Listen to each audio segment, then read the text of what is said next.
Bonjour à tous et bienvenue pour ce 56e épisode des Cinecdotes consacré à La Momie. Le film est sorti en France le 14 juin 2017 et est réalisé par Alex Kurtzman. Pour ce qui est des rôles principaux, on a Tom Cruise, Sofia Boutella, Annabelle Wallis, Russell Crowe et Jack Johnson.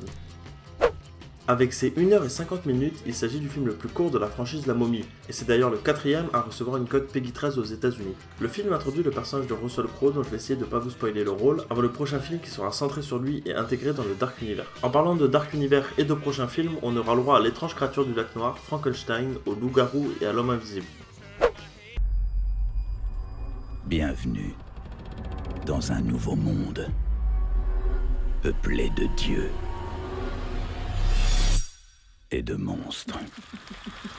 Cette phrase est une citation extraite de La fiancée de Frankenstein, sortie en 1935, également un film produit par Universal. C'est assez connu, mais les studios Universal sont pas mal réputés pour les films d'horreur depuis les années 1930 après Dracula. Ironie du sort, puisque Tom Cruise avait été envisagé pour jouer dans La Momie en 1999 avant que Brendan Fraser ne soit plutôt choisi à sa place.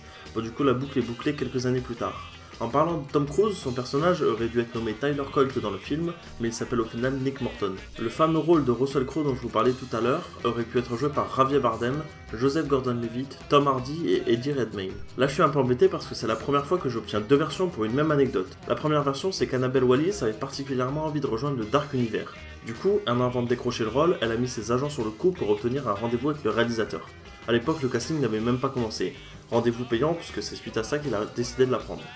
Et la deuxième version, c'est que Tom Cruise est un grand fan de Peaky Blinders et qu'il a demandé personnellement Annabelle Wallis pour le film.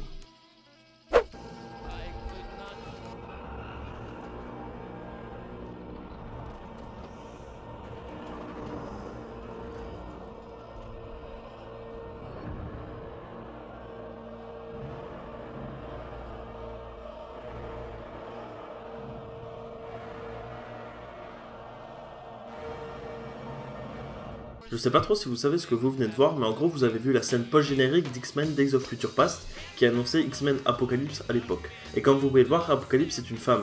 Bon, entre temps ça a changé du côté de Marvel, mais c'est suite à ça que les producteurs ont décidé que la momie dans ce film soit une femme. En gros, ils voulaient que le public puisse éprouver de la compassion pour le personnage. Bon, vous savez, quand on fait un univers étendu, on a souvent une scène post-générique. Et là, si le réalisateur a décidé de ne pas en faire, c'est tout simplement parce que pour lui, c'est la spécialité de Marvel.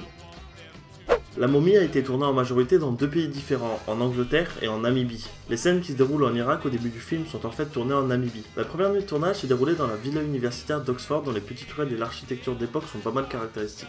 C'est ce qui leur plaisait à la production d'ailleurs. À Londres, la production a investi le Tube à la station Charing Cross ainsi que le quartier d'affaires de la City et le muséum d'histoire naturelle. La séquence du crash aérien a été tournée dans des conditions proches du réel dans les studios Shepperton en Angleterre. Comme vous pouvez le voir sur cette vidéo, la structure en acier de l'avion avoisine les 20 tonnes. Enfin, ça vous le voyez pas, mais je vous le dis.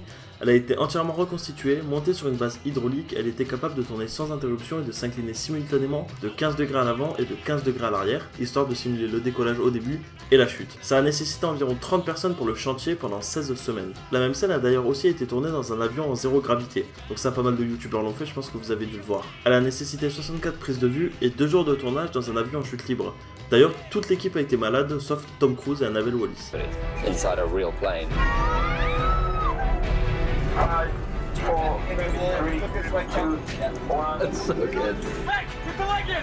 You can do this, you can do this.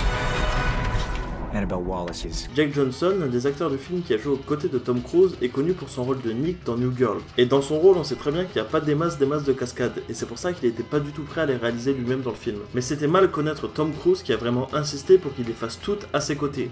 Limite, il l'a forcé. Le scénario du film a été écrit par Christopher McQuarrie. Il a déjà réalisé 2 films, Jack Reacher et Mission Impossible 5. Les 2 films sont avec Tom Cruise. Le nom de Sean Daniel vous dit peut-être rien, mais en gros c'est lui qui a produit la première trilogie La Momie du côté d'Universal. C'est aussi lui qui a fait du forcing pour qu'on ait ce remake en 2017 et qui l'a encore une fois produit. Le réalisateur a vu Sofia Boutella dans Kingsman Service Secret et il a tout de suite voulu qu'elle soit la momie. Elle a donc rejoint le projet avant même que Tom Cruise ne soit au courant. En parlant d'elle et de son rôle, elle devait endurer entre 4 et 6 heures de maquillage chaque jour de tournage. Son look a été inspiré des nombreux looks de la chanteuse britannique FKA Twigs. Je suis désolé, je sais pas comment ça se prononce. Histoire que la momie prenne les traits de Sofia Boutella, pour le premier jour de tournage, ils ont revêtu l'actrice d'une combinaison recouverte de capteurs de mouvement. Hormis la momie dans le film, elle s'appelle aussi Princesse Amenet, oui parce qu'à la base c'est une princesse. Amenet ressemble vachement à Amunet qui est une déesse égyptienne antique, mais il n'y a aucun lien entre les deux. Histoire d'être prête à temps, la production a dû mobiliser 150 artisans et 200 constructeurs 24 heures sur 24. Le film a été filmé en pellicule argentique et a engendré environ 300 km de rush. Je sais pas si vous avez idée, mais imaginez 300 km d'autoroute, ça fait plutôt pas mal, on est d'accord hein. En gros, la différence quand on filme en pellicule argentique, c'est qu'on découvre ce qu'on a filmé environ 1 ou 2 jours après le tournage. Et pour le chef opérateur, c'est ce qui le forçait à bosser plus dur. Pour la production, ce qui a nécessité le plus de temps, c'est de faire le sarcophage. Ils ont dû faire 6 versions différentes, y apposer de véritables hiéroglyphes historiques, le tailler, le modeler et le peindre, l'envelopper dans du silicone, le recouvrir d'une couche de fibre de verre. Au final, ils ont obtenu un sarcophage en bronze de 130 kg. Lorsqu'Universal a commencé à planifier sa franchise, Dracula Untold aurait dû en faire partie, mais plus le temps passait et plus ils ont lâché l'idée.